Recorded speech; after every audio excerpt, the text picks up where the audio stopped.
Qual a melhor forma que eu tenho para elaborar a minha prova? Você já parou para pensar um pouquinho sobre isso?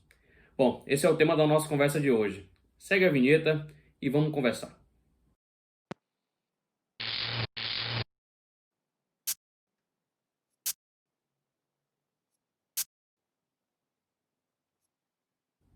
Bom, muita gente me pergunta, Tomás, como é que eu devo elaborar minha prova? Como é que eu devo realizar minha avaliação da aprendizagem? Faz sentido a gente conversar sobre isso, né?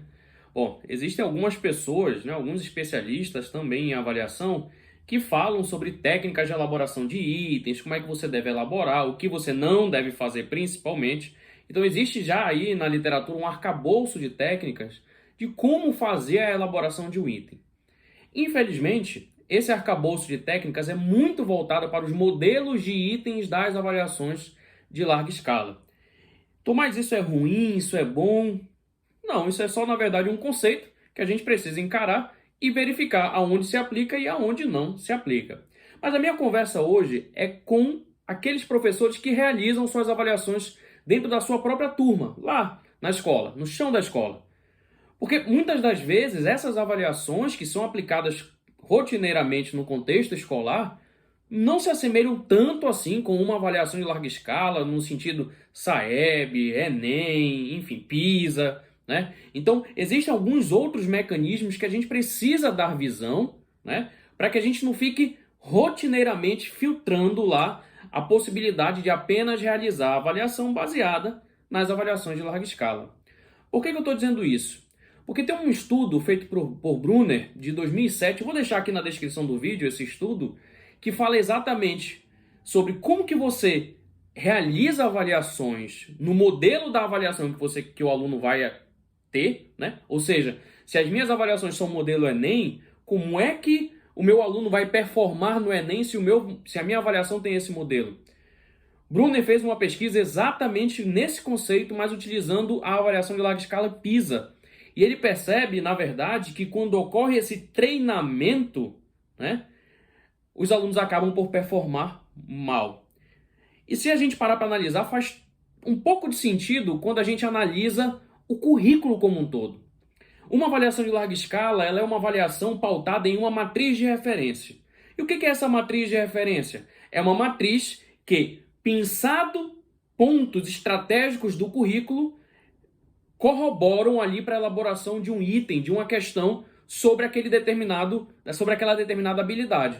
Então, a linha de atuação de uma matriz de referência ela é restrita, enquanto se você se baseia na sua elaboração pelo currículo, ou pela Base Nacional Comum Curricular, ou pelo seu documento curricular referencial do seu estado, né, você acaba tendo mais possibilidade de desenvolver outras habilidades que no contar ou no frigir dos ovos são habilidades que agregam conhecimento ao desenvolvimento cognitivo do aluno, que vai fazer com que lá na frente ele faça um Enem, faça um PISA, faça qualquer outra avaliação, sabendo exatamente da onde que o conhecimento foi galgado, da onde que ele foi construído. Esse debate é um pouco interessante, não um pouco, mas para mim deveras interessante, porque a gente está muito enraizado no tendo como uma avaliação de larga escala algo como foco. Isso vale também para o ensino superior. Chega lá no final do ano, na verdade no final do ano não, nos ciclos avaliativos da faculdade, e aí o professor tenta achar algum norte e ele vê no ENAD algo que ele gostaria de que o aluno soubesse responder. E aí para isso ele faz uma prova estilo ENAD. Eu não estou falando aqui que você não deve fazer, por exemplo, um simulado, né? Até porque tem toda uma questão de desenvolvimento do aluno de uma prova extensa. Então ele precisa se acostumar a ficar com o bumbum na cadeira, aquela quantidade de horas para fazer um teste, fazer um treinamento mental. Então eu não estou falando aqui de simulado. Estou falando aqui daquela avaliação corriqueira que bimestralmente, no mínimo, os professores realizam com os seus alunos, enfim, as unidades de ensino realizam com seus alunos, seja ela tanto da educação básica quanto da educação superior. E aí, nesse estudo de Brunner, ele fala exatamente dessa relação entre, se eu treinar o meu aluno para fazer uma prova, dificilmente ele vai performar bem nessa prova. Isso foi em 2007 esse estudo. E tem um outro estudo de 2015 de Walcott e companhia. Eu vou deixar também ele aqui na referência da descrição dos vídeos. E esse é específico para a área da matemática, mas eu acho que a compreensão do resultado faz com que a gente tenha uma boa ideia de como que ele se comporta para outras áreas do conhecimento. Essa avaliação de Walcott, ela fala sobre a avaliação de uma forma geral, integradora, né? Incluindo avaliação somativa, avaliação formativa e avaliação diagnóstica. A conclusão desse trabalho de Walcott é que ele diz assim, quanto mais diverso for o meu campo avaliativo, maior a probabilidade que eu vou ter de acertar exatamente aonde o meu aluno está, podendo fazer intervenções pedagógicas dentro daquele contexto. Basicamente o seguinte, trocando em miúdos, você tem lá a sua régua de conhecimento, vamos trabalhar assim. É claro que o conhecimento não é linear, tá, pessoal? Eu estou falando só uma questão aqui para exemplificar bem o que eu estou querendo dizer, tá? Então você tem lá a sua régua, e a avaliação de larga escala, ela avalia apenas pontos dessa régua.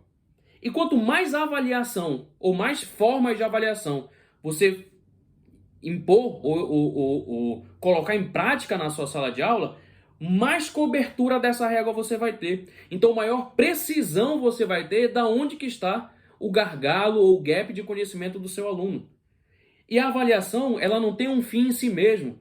Se a gente não utilizar o resultado da avaliação para retorno do professor em relação a como é que está a minha prática pedagógica, meus alunos estão aprendendo, não estão aprendendo, o que eu preciso fazer para que a gente tenha um melhor rendimento da minha turma, né? Essa reflexão é interessante e ela deve ser feita constantemente pelo menos em cada processo avaliativo, seja ele de avaliação formal ou formativa, ou somativa ou diagnóstica.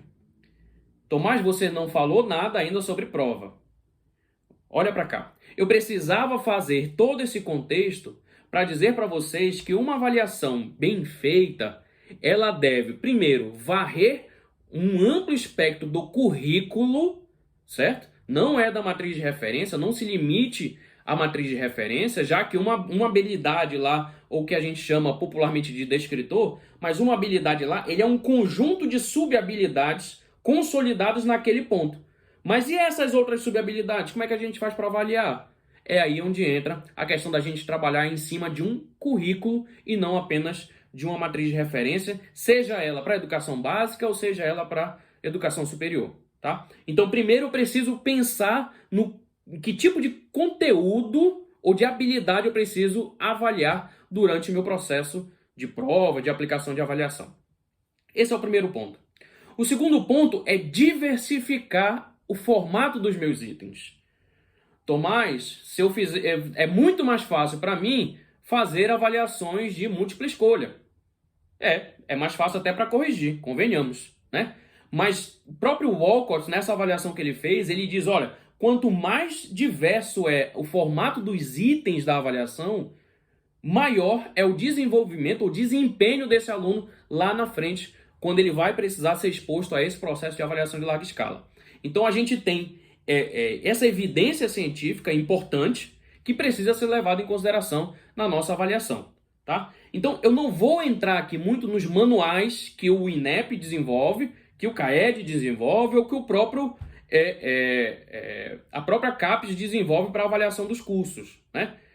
Porque esses manuais estão disponíveis na internet, você sabe o que fazer, o que não fazer, não negar, não utilizar respostas ou afirmações na negativa, assinale a resposta incorreta, não faça isso, o que ele não deveria fazer, né? Então, esses manuais eu vou deixar para que vocês, eu também vou colocar aqui na descrição do vídeo, mas eu vou deixar para vocês fazerem a leitura, porque é tão manual, né? É tão procedimental, que o meu intuito aqui é conversar um pouco mais na questão conceitual. Eu acho que a gente ainda precisa debater, principalmente baseado em evidência, do que dá certo, do que não dá certo, do que já foi comprovado que dá certo, né? A gente está numa maré de ciência no Brasil, eu espero que essa maré continue aí por muitos anos, e eu estou aproveitando essa oportunidade para fazer esse debate um pouco mais conceitual, né? Então, voltando, temos que diversificar os nossos itens. Mas quais são as possibilidades? E aí a gente entra num trabalho fantástico de um cara que é meu xará, chamado Thomas Haladina. O Haladina, ele foi o precursor da construção, das técnicas de construção de itens, perdão, e não apenas de itens de múltipla escolha, né? Como outras formas de item também. Então eu vou deixar aqui a referência dele, infelizmente só tem em língua inglesa essa referência, na verdade todas as outras são em língua inglesa, infelizmente a gente não tem literatura nacional sobre esses temas do ponto de vista de evidência científica, né? É importante também que a gente gere conhecimento em língua portuguesa desse tipo de evidência, tá? Mas até o momento eu desconheço, não é que não tenha, mas eu desconheço dentro do meu escopo de atuação, tá? Então o Tom Haladino, ele trabalha principalmente itens de verdadeiro ou falso, resposta construída, que é o termo técnico utilizado para itens abertos, certo? É importante a gente mencionar, Tomás, mas eu sou professor de matemática, eu sou professor de contabilidade, e tem lá as alternativas, mas eu gosto que meu aluno desenvolva e só aceito se ele desenvolve os itens. Bom, essa é uma parte importante e precisa ser considerada, que é esse desenvolvimento dos alunos, mas quando se tem as alternativas, o comportamento dos alunos já é diferente na resolução do item.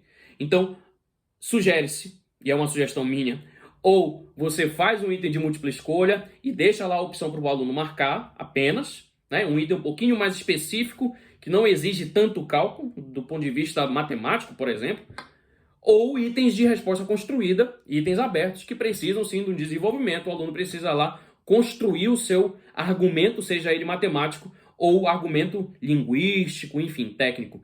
Essa é um bom mix, né, de como que são as possibilidades de atuar com os itens, né? A outra opção é o famoso item de múltipla escolha. Eu também não estou falando aqui para não utilizá-lo, mas é algo que precisa ser utilizado com moderação. E a gente também precisa dosar, e aí entra o terceiro ponto, né? Terceiro ou quarto, eu também não estou lembrando aqui exatamente, mas entra no terceiro ponto, que é verifique a dificuldade desses itens, né? Esse é um fato importante, porque a dificuldade de um item, ela é sempre medida ex post facto, ou seja, depois do ocorrido. Para você, aquele item que possa parecer fácil, o seu aluno pode achar ele difícil. Então, nós, professores, precisamos ter a sensibilidade do que realmente é fácil, do que é médio e do que é difícil.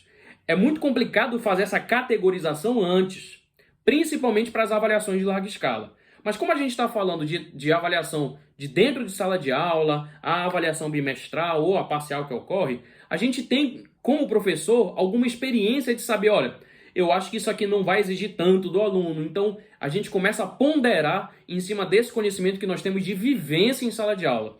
E aí, infelizmente, aqueles professores que ainda estão no início de carreira, vivenciando esses momentos agora, é plausível de que eles tenham uma ajuda de alguém mais experiente, né, que dê ali uma dica, uma sugestão e dizer, olha, isso aqui eu também acho que não é tão fácil assim não. Vamos redimensionar esses itens, essa prova, ela não está condizente, digamos assim, com o nível da turma, ou enfim, não está condizente com o que se espera. Porque qual é a finalidade de uma avaliação? É você atribuir uma nota para o aluno? Na minha opinião, não. É você saber em que ponto da habilidade a ser desenvolvida o aluno está. Se ele desenvolveu ela por completo, ou as habilidades, não é isso? Se ele as desenvolveu por completo ou não, aonde que precisa melhorar, como que você vai atuar, e aí entra a gestão pedagógica para lhe ajudar nesse contexto, né? E aí você chega para o seu coordenador, para a sua coordenadora, seja de qualquer instituição, superior ou básica.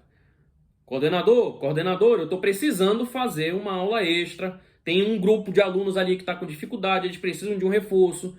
Como é que a gente pode resolver isso? Será que uma aula remota só com eles, um tira-dúvidas específico, poderia ajudar? Bom, a gente tem várias estratégias pedagógicas de como fazer essa abordagem e é muito importante que ela seja feita. A ideia aqui é não deixar nenhum aluno para trás, não é isso?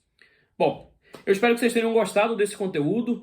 É muito difícil falar sobre prova porque existe uma gama de possibilidades, mas eu elenquei aqui 3 pontos que eu considero importantes. Vou colocar aqui as referências embaixo na descrição do vídeo. Eu estou pedindo encarecidamente que, se você está gostando desse conteúdo, você dê a sua curtida, você deixa seu comentário, me diz o que você está achando, me diz quais são os conteúdos que eu posso abordar em próximos vídeos para a gente continuar o nosso trabalho do lado de cá, tá bom? E compartilha com aquele seu professor que sempre quis saber um pouco mais sobre avaliação, e aqui a gente vai deixar material específico para ele estudar, para ele ler, para ele se apropriar desse conhecimento que é muito importante para a nossa função ou para a nossa formação enquanto professor. Tá bom? Um grande abraço a todos e até a próxima. Até lá!